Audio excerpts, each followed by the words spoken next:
You ever have one of those days when you walk up to a door knowing your whole life's about to change, and someone tells you to wait outside because they think you're the help? Yeah, that happened to me, Jasmine Carter, standing there with my hand still on the polished brass doorknob, hearing that white VP's voice drip with casual disrespect. Wait outside, sweetheart.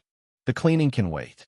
20 minutes later, I walked back in, but not to clean. I walked in as their new CEO with security and a stack of pink slips that would end more than a few careers before lunchtime.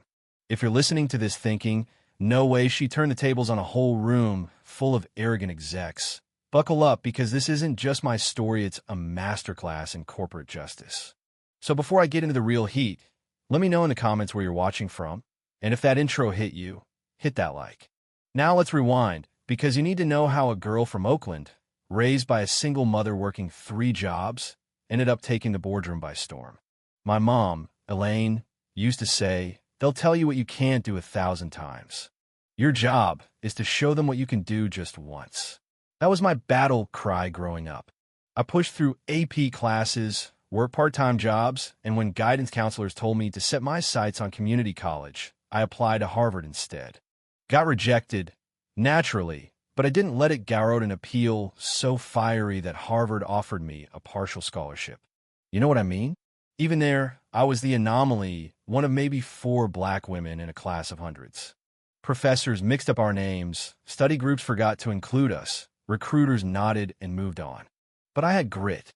I finished in the top 5%, wrote a thesis on saving failing businesses, and that opened doors at McKinsey. In 5 years, I got known as the Phoenix, the one who could pull a company out of the fire. Everywhere I went, I saw what other boardrooms missed. I saw overlooked talent, markets dismissed as not our demo, and a toxic sameness at the top that was eating companies alive from the inside. When Elevation Partners asked me to rescue TechVision, a once hot tech firm, circling the drain, I almost said no. The place was a mess.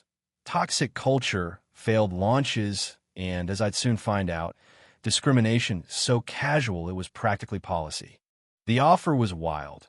Full authority to restructure, a fat ownership stake, and my identity as CEO kept secret until the official reveal so the old guard couldn't sabotage the plan. For 3 months, I worked from the shadows, digging through their mess. Pay gaps, buried harassment complaints, promotion bias, and executives who joked about keeping the right culture. I built a diverse, powerhouse transition team, and with HR and legal ready, the stage was set. The night before the board meeting, I called Mom. "I'm scared," I admitted. She just laughed. "Feel it. Acknowledge it. Then use it as fuel. Now, go make history." So I did. The morning of the big reveal, I walked into TechVision's glass castle in Palo Alto dressed sharp as a tack, but all the guards saw was someone who didn't belong. "Can I help you?" Like I might be lost. Showed my ID, got a visitor badge labeled vendor. Then the receptionist barely glanced up. "Deliveries go to the service entrance." That microaggression, yeah, I felt it, but I kept my game face on. After 20 minutes of being ignored, I got up and walked to the boardroom, overhearing laughter about another diversity candidate. Just as I reached for the door, Marcus Wellington, CFO and certified gatekeeper, blocked me. "Wait outside, sweetheart. The cleaning can wait." The entire room cracked up. That was it. I texted my assistant, "Initiate protocol Phoenix." Security, HR, transition team all moved into position. I sat there, remembering every time I'd been mistaken for the help, every time women and folks of color were told to wait outside, powerless to respond. Not today. 10 minutes later, the chairman, Harold Bennett, showed up, recognized me instantly, and his voice cut through the reception area. "MS. Carter, I'm so sorry you've been waiting, please, come in." Everyone's eyes snapped up. "Actually, Mr. Wellington just told me the cleaning could wait." Bennett's face went red. "Well, let's introduce you to the board." Suddenly, the laughter died. The room froze as Bennett announced, "This is Jasmine Carter, your new CEO." Silence. Sarah Whitfield, the VP of Marketing, put on a fake smile. Wellington tried to laugh it off. "This is a joke, right?" But Bennett just said, "No, this is real." And Elevation Partners approves. I laid out the facts. TechVision was bleeding cash, behind on products, and churning employees like crazy. But the real cancer was the toxic leadership and discrimination. Then I started handing out personalized folders termination packets. But before we get to that, let's review some findings. On screen, I displayed hard evidence: discriminatory emails, pay gaps, harassment complaints ignored, and yes, security footage of Wellington blocking me at the door. This is your culture arrogance over competence, exclusion over innovation. That ends now. Executives went from shock to rage to pleading. Wellington screamed about reverse discrimination, threatened lawsuits, claimed he had dirt on everyone in Silicon Valley. I didn't blink.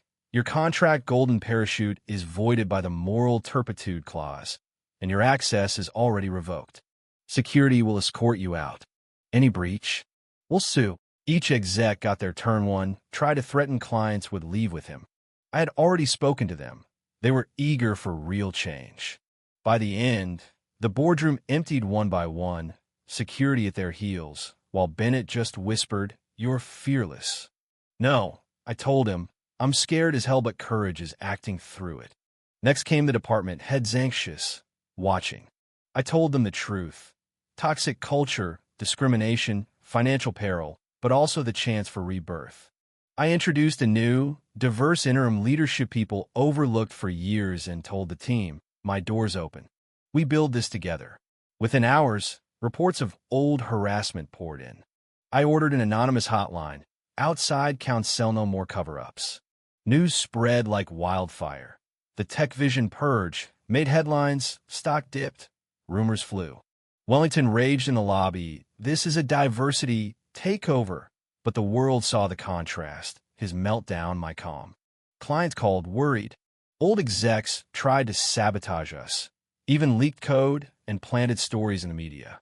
We fought back on every front. Legal action, security sweeps, honest communication. But the resistance ran deep. Board members, investors, even my family got threatened. One night, exhausted and doubting myself, I got a message from my old professor. The harder they fight, the more you show how needed you are. History is watching. That fueled me. When Horizon Technologies' legendary CEO, Amara Washington, showed up with a partnership offer bigger than our 3 best clients combined, she said, "This is good business, but I want to see a woman who looks like me win." Her contract and the public endorsement saved my job during a critical board vote and sent a signal the old guard couldn't ignore.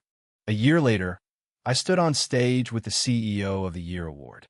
TechVision stock was up 320%. Profits, record-breaking. Employee satisfaction among the nation's top 3%. Our rival, Wellington's new company, bankrupt after losing a legal battle and being exposed for the same discrimination that brought them down in the first place. Wellington even wrote me an apology admitting he'd been scared of a world where people like him might actually have to compete fairly. I don't share that to gloat, but because that's the real change. Not just a new face at the top, but a shift in what we value: merit, inclusion, opportunity for all. We didn't just fix a company. We proved that equity and excellence go hand in hand, that disruption is more than tech. It's tearing down the old walls of power. Now, through the Carter Foundation, I'm investing in new talent, so more people won't have to wait outside the door that's rightfully theirs. So let me ask you, what moment hit you hardest in this story? Have you ever stood up to discrimination, even when the world pushed back? Drop your stories in the comments. If Jasmine's journey fired you up, hit like, subscribe, and share this video with someone who needs the courage to change their own world. And remember, sometimes the most qualified person is the one told to wait outside. Let's make sure that ends with us.